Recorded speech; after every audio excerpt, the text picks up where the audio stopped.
2 दिवसांचा भारतीय जनता पार्टीच्या नगरसेवक नगरसेविकांचा अभ्यासवर्ग हा पार पडलेला आहे। या अभ्यासवर्गाला महाराष्ट्राचे मुख्यमंत्री सन्माननीय देवेंद्र फडणवीस साहेबांनी मार्गदर्शनही केलेलं आहे।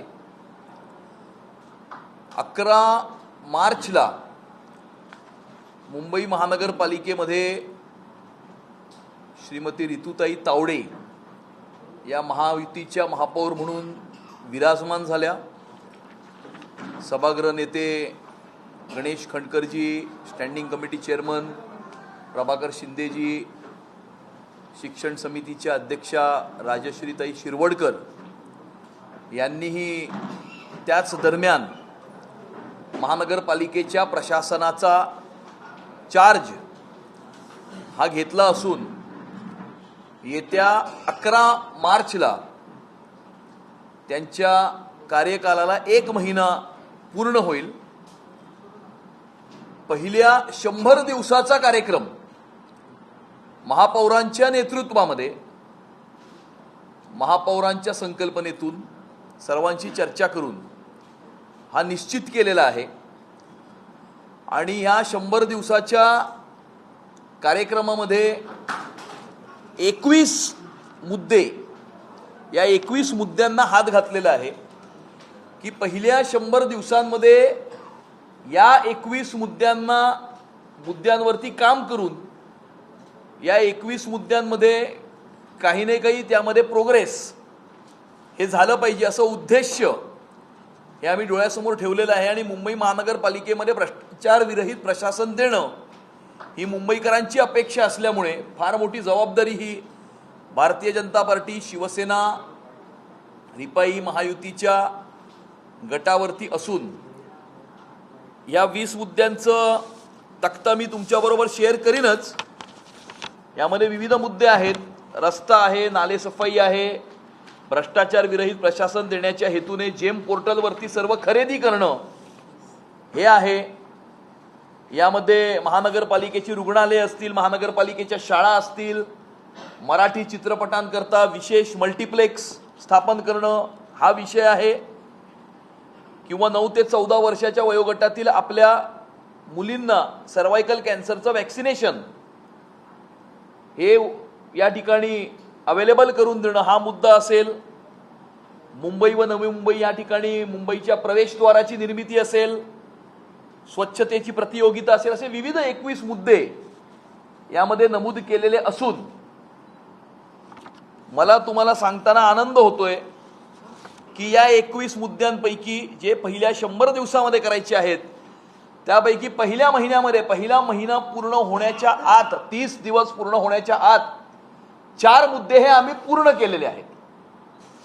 यामध्ये मुंबई महानगरपालिकेच्या शाळांमध्ये शिकणाऱ्या विद्यार्थी आणि विद्यार्थिनींना येणाऱ्या 27 वस्तू, या 27 वस्तूंची खरेदी ही कुठल्याही कंत्राटदाराकडनं न करता ती गव्हर्नमेंट ई मार्केट प्लेस जेम पोर्टलवरनं करावी ही आमची संकल्पना होती। हा आमचा संकल्पनाम्यामध्ये, मॅनिफेस्टोमध्ये सुद्धा हे लिहिलेलं आहे। आणि इमिडिएटली त्यामध्ये आम्ही निर्णय करून प्रशासनाला त्या संदर्भामध्ये आधी दिलेली DL to MS म्हणजे आधी दिलेला प्रस्ताव जो education committee via education committee स्टँडिंगला येणार होता, कंत्राटदारांकडनं 27 गोष्टींची खरेदी करणं त्याला रद्द करून जेम पोर्टलवरनं या 27 गोष्टींची खरेदी करण्याचा निर्णय हा करण्यात आलेला आहे। त्या निर्णयाची प्रत सुद्धा मी तुम्हाला देईन। परंतु आम्हाला हे माहिती आहे की प्रशासनामध्ये असे अनेक एलिमेंट्स आहेत जे या निर्णयाला फेल करण्यासाठी काम करत आहेत। आणि त्यामुळे माझं प्रशासनाला हे सांगणं आहे की आम्ही कुठल्याही परिस्थितीमध्ये याची खरेदी कंत्राटदारांकडनं होऊ देणार नाही। तुम्ही जेम पोर्टलवरनं जर विकत घेतले नाही तर आम्ही त्या विद्यार्थ्यांच्या अकाउंटमध्ये डायरेक्ट बेनिफिट ट्रान्सफरच्या माध्यमातून पैसे ट्रान्सफर करू। परंतु तुमच्या मनामध्ये जर कुठली संकल्पना असेल हे फेल करण्याचं तर ती संकल्पना आम्ही होऊ देणार नाही म्हणजे नाही। हे प्रशासनाला मी त्या काही एलिमेंट्सला सांगू इच्छितो की कशा प्रकारे जेम पोर्टलवरची खरेदी फेल करायची हे आतापासूनच त्याचं प्लॅनिंग चालू झालेलं आहे, हे आम्हाला चांगलं माहिती आहे. आणि त्यामुळे जेम पोर्टलचं ॲन्युअल टर्नओव्हर हे 4 लाख कोटी आहे. या देशातली विविध स्टेट गव्हर्नमेंट्स आणि अनेक कॉर्पोरेशन्स ही जेम पोर्टलवरनं खरेदी करतात. प्रधानमंत्री नरेंद्र मोदीजींच्या संकल्पनेतून तयार झालेल्या जेम पोर्टलवरनं खरेदी करतात.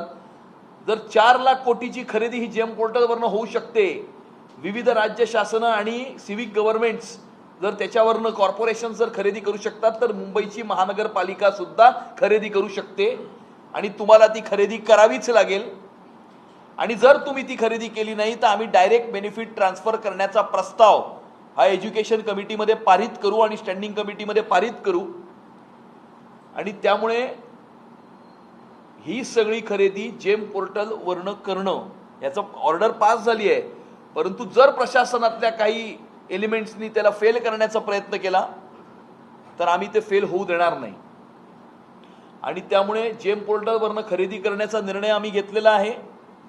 या ठिकाणी मुंबई शहराच्या एंट्रीवरती महापौरांच्या संकल्पनेतून जी प्रवेशद्वारं बसवायची संकल्पना त्यांनी मांडलेली आहे, त्याचा सुद्धा हेड हा बजेटमध्ये ओपन करण्यात आलेला आहे. बजेटमध्ये त्याची प्रोव्हिजन करण्यात आलेली आहे आणि येणाऱ्या काळामध्ये त्याचंही टेंडर काढून ते प्रवेशद्वार त्या ठिकाणी बसवण्यात येतील. तिसरं, आमच्या मॅनिफेस्टोमध्ये आम्ही असं म्हटलं होतं की 9 ते 14 वर्षाच्या वयोगटातील मुलींना आम्ही मोफत सर्वायकल कॅन्सरची वॅक्सिन ही मुंबई शहरामध्ये या ठिकाणी आम्ही देऊ. प्रधानमंत्र्यांच्या हस्ते केंद्र सरकारने जी घोषणा मागच्या बजेटमध्ये केली होती त्याची अंमलबजावणी प्रधानमंत्र्यांच्या हस्ते ही करण्यात आलेली आहे. आणि मुंबई शहरामध्ये त्या केंद्र सरकारच्या योजनेच्या अंतर्गत मुंबई महानगरपालिकेच्या वतीनं मुंबई शहरातली पहिली सर्वायकल कॅन्सरची वॅक्सिन या आपल्या महापौर आणि उपमहापौरांच्या उपस्थितीमध्ये पहिली वॅक्सिन ही देण्यात आलेली आहे. आणि 14 वर्ष, याच्यामध्ये केंद्राची अट अशी आहे की 14 वर्षाची मुलगी झाली की तिला सर्वायकल कॅन्सरची वॅक्सिन ही देण्यात यावी. मुंबई शहरामध्ये सुद्धा ती मोहीम सुरू करण्यात आलेली आहे. त्या मोहिमेचा शुभारंभ हा झालेला आहे.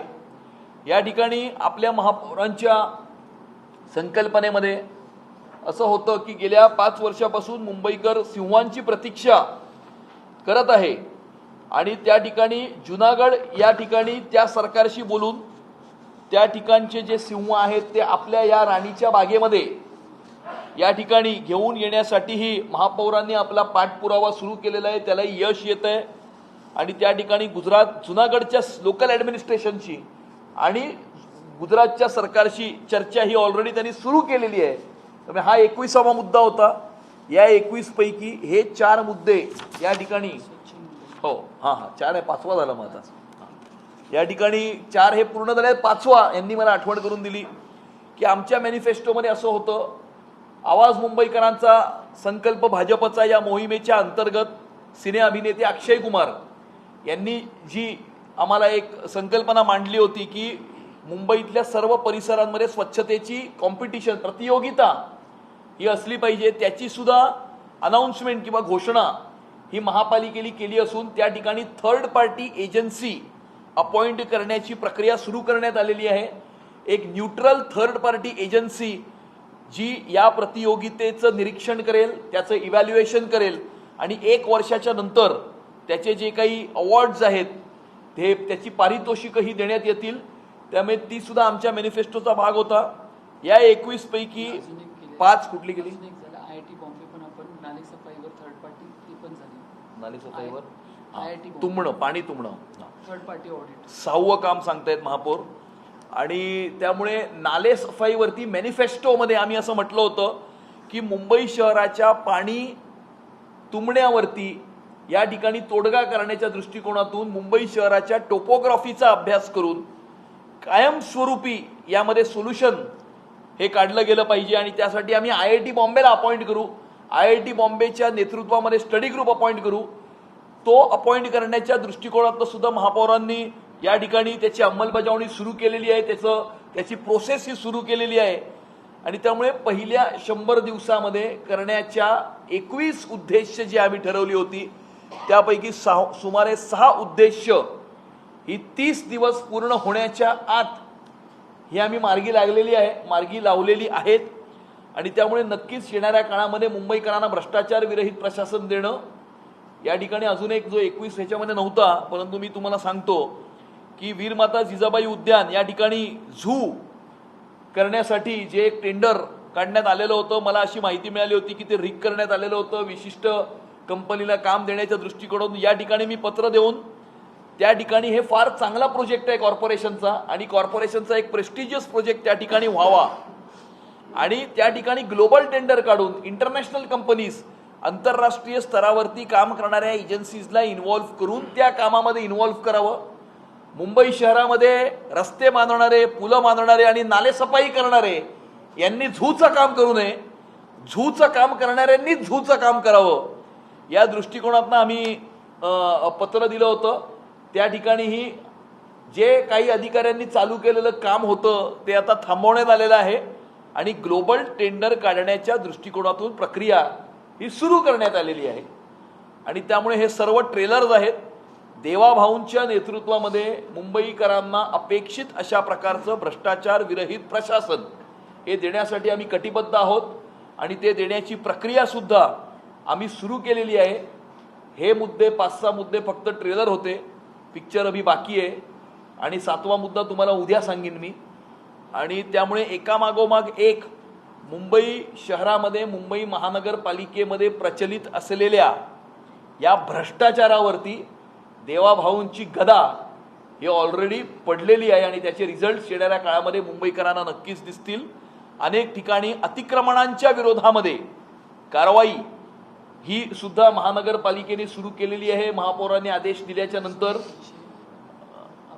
मी सांगतो तुम्हाला बोला, महापौरांनी आदेश दिल्याच्या नंतर ती सुद्धा कारवाई ही सुरू झालेली आहे. अनेक ठिकाणी डीप क्लिनिंगच्या मोहिमा सुद्धा महापालिकेने हाती घेतलेल्या आहेत आणि त्यामुळे एक विकसित मुंबई आणि एक चांगली, स्वच्छ, सुंदर, सुरक्षित, समाधानी मुंबईच्या निर्मितीच्या दृष्टिकोनातनं वाटचाल ही मुंबईच्या महानगरपालिकेने सुरू केलेली आहे. मी महापौरांना विनंती करतो की त्यांनीही तुम्हाला संबोधित करावं.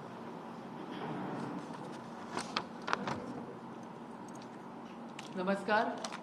या ठिकाणी आत्ताच मुंबई भारतीय जनता पक्षाचे आमचे अध्यक्ष आदरणीय अमित साटमजी यांनी त्यांच्या मार्गदर्शनाखाली या ठिकाणी एक 100 दिवसाचा प्लॅन जो तयार केला होता त्याची सविस्तर माहिती या ठिकाणी आपणा सर्वांना दिलेली आहे.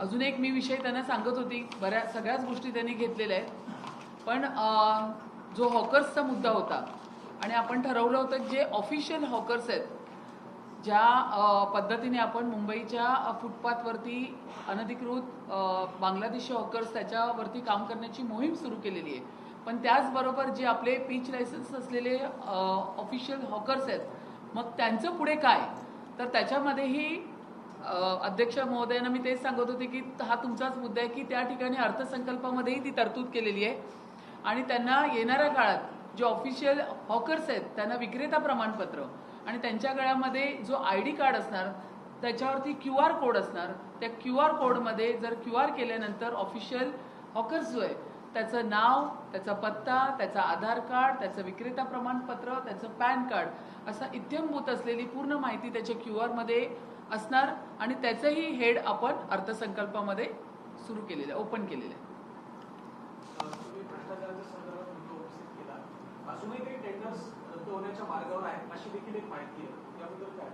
ते तुम्हाला उद्या सांगतो. टेंडर कुठलं रद्द झालंय आणि महानगरपालिकेने जर विचार केला तर महानगरपालिका किती जेट स्पीडने काम करू शकते याचं एक सुंदर आणि चांगलं उदाहरण मी तुम्हाला उद्या देईन.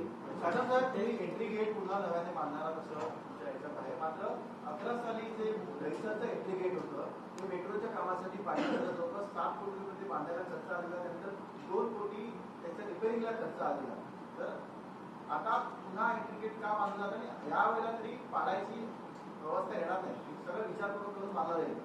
नक्कीच सर्व विचारपूर्वक करून बांधलं जाईल आणि मुंबई शहर हे जगातलं एक आंतरराष्ट्रीय दर्जाचं शहर असून या शहरामध्ये प्रवेश करत असताना आपण एका आंतरराष्ट्रीय दर्जाच्या आंतरराष्ट्रीय ख्यातीच्या शहरामध्ये प्रवेश करत आहोत आणि त्यामुळे महापौरांची अशी संकल्पना होती की अशा प्रकारचं एक प्रवेशद्वार मुंबईच्या एंट्रीवरती या ठिकाणी निर्माण करण्यात यावं आणि ते नक्कीच निर्माण करण्यात येईल.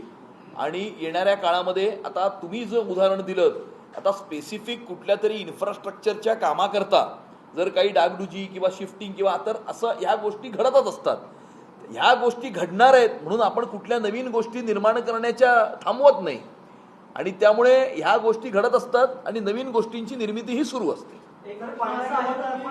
आपली बेस्ट आहे त्याची हालत खरंच खराब झालेली आहे. त्यासाठी काही विजन आहे का आपल्या पुढच्या 5 वर्षात? काय सांगतो ना, सगळं आज सांगितलं तर कसं चालेल. त्यामुळे 21 मुद्दे पहिले घेतलेत, 21 पैकी 6 पूर्ण केलेत. येणाऱ्या काळामध्ये नक्कीच BST ला सस्टेनेबल करण्याच्या दृष्टिकोनातून आपण म्हटलंय आपल्या बेस्ट उपक्रम सशक्त शाश्वत करण्यासाठी उपाययोजना. शाश्वत म्हणजे हे तुम्हाला शेअर करतो हा कॉपी. सस्टेनेबलचा अर्थ हा की BST ने प्रॉफिट करणं अपेक्षित नाही, पण जेवढा खर्च BSTचा आहे तेवढी आमदानी BST ला मिळाली पाहिजे. आणि नक्कीच जर भ्रष्टाचार याच्यातनं कमी झाला, BMC मध्ये असलेले ॲडव्हर्टायझिंगचे स्तोत्र जे आपण जर इव्हॅल्युएट केले, एक्सप्लोअर केले, तर BSTचे मोठे मोठे डेपोज आहेत, त्या डेपोजमध्ये कशा प्रकारे आपण अजून काही उपाययोजना करू शकतो जेणेकरून BSTला त्याच्यामध्ये रेव्हेन्यू या ठिकाणी मिळू शकतं. त्यामुळे अशा प्रकारची नक्कीच त्याच्यामध्ये इव्हॅल्युएशन होईल आणि BSTला भविष्यामध्ये सस्टेनेबल करण्याच्या दृष्टिकोनातून उपाययोजना होतील.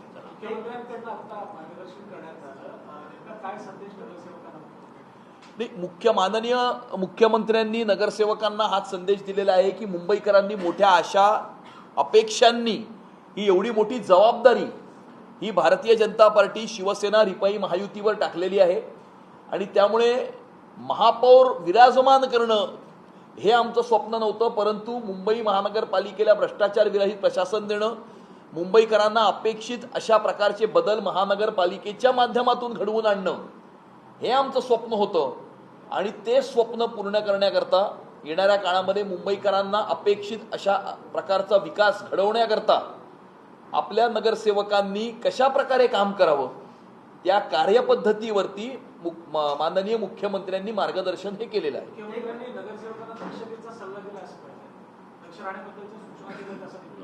नाही, दक्ष तर राहिलंच पाहिजे, सगळ्यांनी दक्ष राहिलं पाहिजे.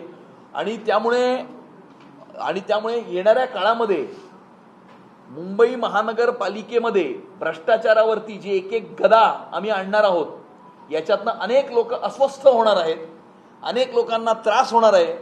25 वर्षाची प्रचलित अशा प्रकारच्या ज्या पद्धती होत्या, ज्याला महाराष्ट्राचे एकेकाळचे मुख्यमंत्री विलासरावजी देशमुख यांनी महाराष्ट्राच्या विधानसभेमध्ये ही स्टँडिंग नाही अंडरस्टँडिंग कमिटी आहे, त्या स्टँडिंग कमिटीतला अंडरस्टँडिंग कायमचं खतम करण्याचा निर्णय हा भारतीय जनता पार्टी, शिवसेना, महायुतीने घेतलेला आहे. अनेक लोकांना त्याचा त्रास होईल, अशा त्रास होणाऱ्या लोकांपासून दक्ष राहायचं आहे. सर, एक प्रश्न असा आहे की फेरीवाल्यांचा मुद्दा तुम्ही म्हटलात, मॅडमनी म्हटलं, त्याच्यामध्ये बांगलादेशी फेरीवाले किंवा जे अनधिकृत आहेत ते गेल्यानंतर ती जागा, ती स्पेस मोकळी होणार आहे. त्यामुळे येणाऱ्या मराठी तरुणींना ज्यांना या क्षेत्रात यायचंय त्यांच्यासाठी ऑप्शन असतात लायसन्स. असं आहे की जे एलिजिबल फेरीवाले आहेत, ज्यांचा सर्वे झालाय, जे पात्र आहेत, अशा पात्र फेरीवाल्यांना हॉकिंग झोन्समध्ये या ठिकाणी लायसन्सेस देण्यात येतील. हॉकिंग झोन्समध्ये त्या ठिकाणी त्यांना बसवण्यात येईल आणि बाकी सगळे areas other than Hawking zones हे नॉन हॉकिंग झोन्स असतील. जे फेरीवाली, आणि याच्यामध्ये त्या ऍक्टमध्ये प्रावधान आहे की दर 5 वर्षांनी सर्वे झाला पाहिजे आणि दर 5 वर्षांनी सर्वे झाल्याच्या नंतर जे काही लायसन्सेस दिले जातील ते हॉकिंग झोन्समध्ये देण्यात आले.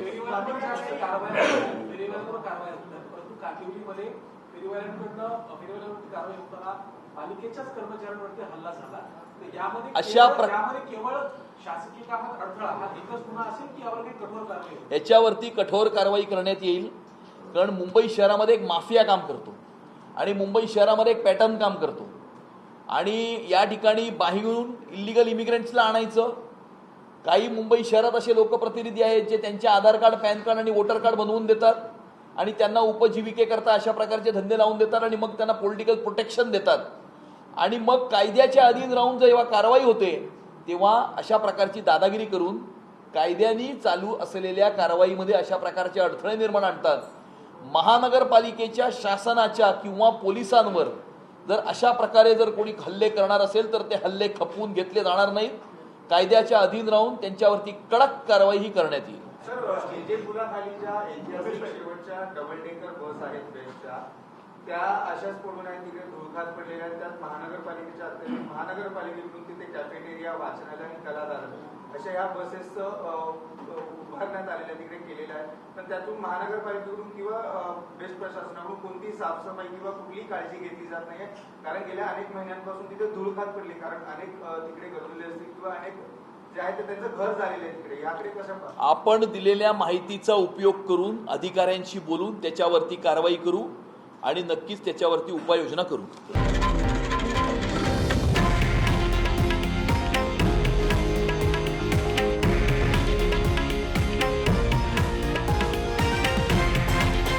हे आहे देशातील नंबर 1 न्यूज नेटवर्क आणि आपण पाहत आहात TV9 मराठी, एकमेव.